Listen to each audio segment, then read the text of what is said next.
kontestasi yang serius, seru di Jawa Tengah antara Ahmad Lutfi dengan Andika Perkasa.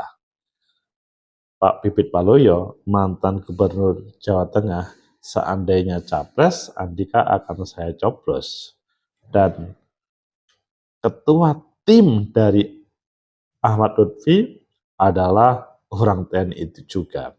Bagaimana menurut kalian, apakah ini akan segera selesai atau Andika Perkasa akan melawan secara serius untuk meraih kemenangan? Bagaimana menurut kalian? Menurut analisis saya,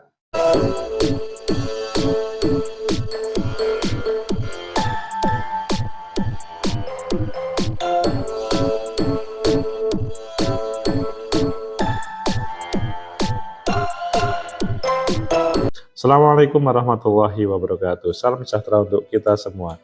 Pecinta masa depan negeri, tegakkan kebenaran, lawan ketidakadilan. Kalau ini ya bukan tegakkan kebenaran, tetapi lihat sebuah keberanian untuk melawan. Wah, yang terjadi di Jawa Tengah. Meskipun awalnya sebelum ada putusan Mahkamah Konstitusi, survei untuk Kaisang itu di atas rata-rata dibanding dengan yang lain. Karena putusan Mahkamah Konstitusi akhirnya hilang begitu saja. Selanjutnya yang kontestasi head to head adalah mantan Kapolda dengan mantan Panglima TNI, Ahmad Lutfi, Andika Perkasa. Pakainya ya sebagai support. Ayo kita baca di beberapa media, selanjutnya kita kupas apakah pertarungan ini adalah pertarungan yang sangat elegan, serius, atau yang mudah dikalahkan saja. Pertama kita baca di Detik, Pipit Waluyo, Pak Andika Perkasa terlampau tinggi di Jawa Tengah. Kalau nyapres, saya coblos. Sini mungkin orang bertanya, suara Pak Pipit itu untuk seluruh Jawa Tengah atau hanya Pak Pipit saja? Karena pada waktu periode kedua, Pak Pipit tidak mampu untuk meraih kemenangan melawan Mas Ganjar. Wah, nggak taunya masih ada runtutannya dengan proses kontestasi sebelumnya. Kemudian kita lihat di Tempo, judulnya sungguh serius. Legend TNI AM Putranto, pemenangan Ahmad Lutfi, rival X Panglima TNI Andika Perkasa di Pilgub Jawa Tengah 2024. Ini dikerubuti, dihadang bersama-sama. Dan yang terakhir adalah di Tribun, sengit Ahmad Lutfi dan Andika Perkasa di Pilkada Jateng 2024, cek hasil survei elektabilitas terbaru. Kita pilih yang terakhir saja ya, karena seru duelnya, kontestasinya. Sengit Ahmad Lutfi dan Andika atau beliauan Andika Perkasa di Pilkada Jateng 2024, cek hasil survei elektabilitas terbaru. Ini Tribun Kaltim, tribunkaltim.com, update hasil survei elektabilitas calon gubernur wakil gubernur Pilkada Jawa Tengah, di mana persaingan antara Andika Perkasa dan Ahmad Lutfi semakin sengit. Dari survei Pilkada 2024 yang dilakukan dua lembaga berbeda, Andika Perkasa, Ahmad Lutfi sama-sama unggul. Wah, dari dua survei Pilkada Jateng 2024 sama-sama digelar setelah pendaftaran pasangan calon, yakni bulan September 2024. Diketahui Pilkada Jateng diikuti dua pasangan calon, yaitu Andika Perkasa sama Ahmad Lutfi. Ahmad Lutfi bergandengan dengan Taj Yassin Maimun. Ya, beliau adalah mantan Wakil Gubernur Jawa Tengah. Dan selanjutnya kalau Andika Perkasa dengan Hendarat Prihardi. Lembaga survei bernama Kanikora Network baru-baru ini merilis hasil yang menempatkan pasangan Ahmad Lutfi Taj Yassin Maimun unggul dengan elektabilitas 45,2%. Sementara Andika Perkasa 37,7%.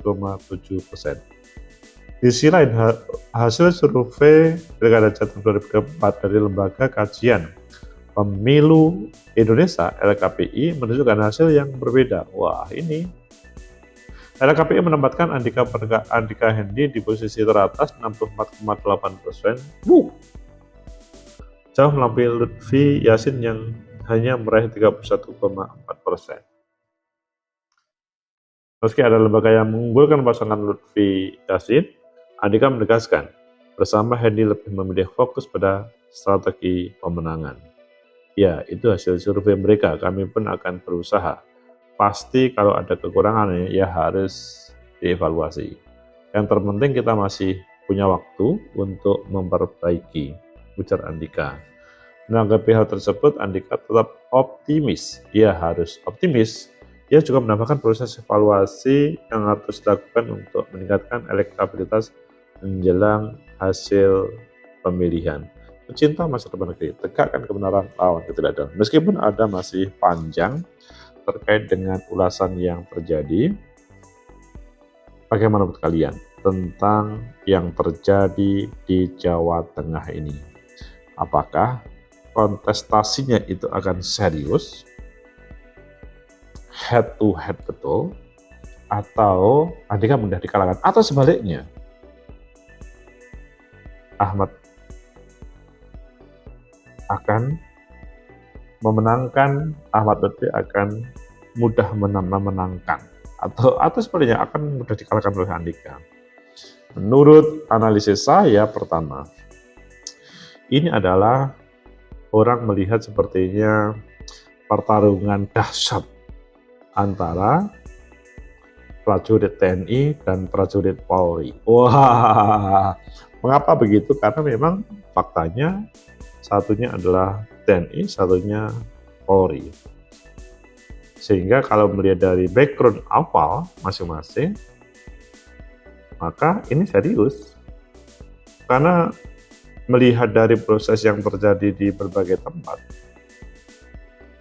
kedua lembaga ini adalah mempunyai peran penting di dalam negeri. Ketika mereka masuk di dalam wilayah politik, ya pasti tujuannya sama, ingin mengabdi. Tetapi pasti ada tujuan-tujuan yang lain yang selanjutnya. Mereka berani untuk berkontestasi secara serius. Dan di sini saya melihatnya sudah mulai meninggalkan yang namanya atribut-atribut masa lalunya, baik atribut TNI ataupun Polri. Meskipun sepintas sepertinya masih tetap dengan atribut tersebut. Hanya saja keberadaan atribut itu menjadi agak redup ketika para pendukung yang berkebalikan. Jadi Pak Bibit Waluyo mantan TNI, Pangkostrat ya, mungkin diklarifikasi.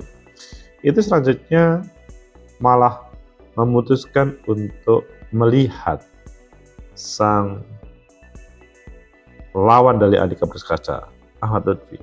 Seandainya Andika Perkasa itu capres, akan dicoblos. Ini masalahnya, ini masalah pribadi atau masalah masa lalu. Karena kita semua memahami bahwa Pak Bibit Waluyo itu adalah pernah menjadi lawan politik dari Mas Ganjar.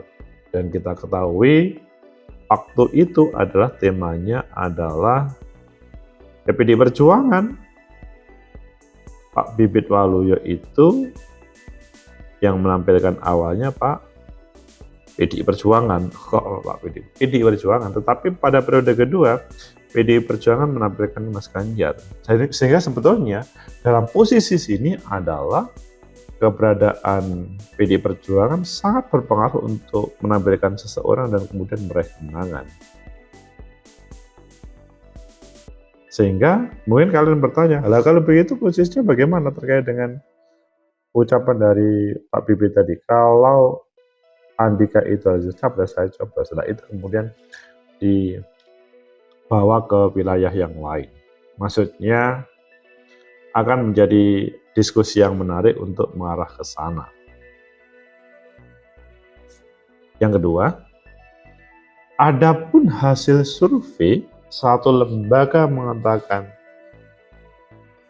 Pak Ahmad Lutfi di atas angin, di satu lembaga mengatakan Pak Andika berada di atas angin. Menurut saya ini adalah perlu dicari mengapa itu terjadi, penyebab mengapa itu terjadi. Apakah serius atau hanya untuk permainan-permainan? Kalau permainan-permainan sangat bahaya. Misalkan itu diciptakan oleh timnya masing-masing untuk menampilkan seakan-akan dia yang menang. Itu sangat berbahaya. Menyakitkan kalau pada titik akhir nanti itu tidak terjadi. Hanya sifatnya untuk mengelabui supaya dia tidak malu. Menurut saya mulai saat ini lembaga survei khususnya di Jawa Tengah itu harus jujur untuk calonnya dan publik. Apakah kemarin tidak jujur? Saya tidak mengatakan begitu. Tetapi kalau ada yang tidak beres hanya untuk kepentingan sesaat, maka dia akan jatuh sakit bagi yang kalah karena ada data yang disembunyikan oleh tim survei. Kemudian yang ketiga, bagaimana dengan dukungan yang sebenarnya, real? Kim Plus melawan PDI, PDI melawan Kim Plus, mampukah di Jawa Tengah?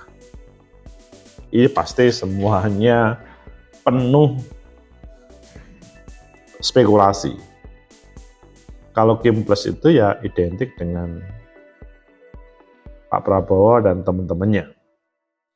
Kalau PDI Perjuangan ya PDI Perjuangan. Meskipun masing-masing atau maksudnya Kim Plus lebih banyak partainya, PDI koalisinya tidak banyak, tetapi semangatnya luar biasa. Keberadaan Pak Jokowi pasti menjadi sesuatu di Jawa Tengah, tetapi agak berbeda kalau calonnya bukan Kaisang. Seandainya yang maju itu adalah Kaisang, maka Pak Jokowi menjadi magnet yang luar biasa di Jawa Tengah. Posisi magnetnya Mas Ganjar pun seperti pada Pileg kemarin agak tergusur oleh keberadaan Pak Jokowi. Tapi masalahnya pada saat ini bukan Kaisang yang maju di Jawa Tengah, tetapi seseorang yang secara biologis tidak ada hubungannya, tetapi memang didukung oleh Kim Plus. Ahmad Lutfi, seorang polisi, purnawirawan tentunya, dia perlu berkomunikasi dengan Pak Jokowi atau keluarga untuk ke sana. Kalau tidak, menurut saya agak berat. Meskipun salah satu ahli survei mengatakan Ahmad Lutfi di atas angin. Sehingga Pak Jokowi pada kesempatan ini, kalau tidak diminta serius oleh Ahmad Lutfi, maka agak sulit. Keberadaan Taj Yassin Maimun, Mbah Maimun, putra Mbah Maimun tentunya memang punya pengaruh besar. Hanya masalahnya, ya suasananya berbeda dengan ketika Mbah Maimun pada waktu masih sugeng, masih punya pengaruh utuh, dan pada kesempatan ini sudah berbeda. Adapun, kita kupas selanjutnya Andika Perkasa. Seperti apa? Walau Andika Perkasa semua sudah tahu, dia Panglima TNI. Dia seseorang yang hebat. Tetapi yang disampaikan oleh Pak Bibit Waluyo, kalau capres maka saya pilih, itu juga perlu menjadi pikiran. Apakah itu hanya sebuah sindiran untuk tidak maju, atau memang itu yang sebenarnya? Ini adalah hal yang harus dipikirkan secara bersama. Bahwa Andika Perkasa itu secara nasional oke, secara regional perlu menurunkan, maksudnya membumikan dirinya di Jawa Tengah. Karena sementara ini publik khususnya Jawa Tengah belum begitu mengenal Pak Andika. Meskipun orang yang belum dikenal secara mendalam, meskipun dia mantan Panglima, tetapi secara pribadi itu agak jauh. Itu memang ada kelebihan dan kekurangannya. Kelebihannya adalah dia tidak terlihat terkait dengan catatan negatif, tetapi kelemahannya adalah kurang nyambung. Adapun wakilnya Pak Indra, ya semua sudah memahami sebagai support system untuk Pak Andika awalnya mau diturunkan di Jakarta menjadi di Jawa Tengah. Pecinta masyarakat, tegakkan kebenaran lawan ketidakadilan. Itu yang terjadi di Jawa Tengah. Menurut saya belum selesai, pertarungan masih berproses. Andika Perkasa melawan terhadap yang didukung oleh Kim Plus, dan sebaliknya Kim Plus juga ingin memenangkan di proses di Jawa Tengah, apalagi mempunyai modal. Taj Yassin Maimun pernah menjadi wakil gubernur. Semoga menjadi referensi perbincangan kalian.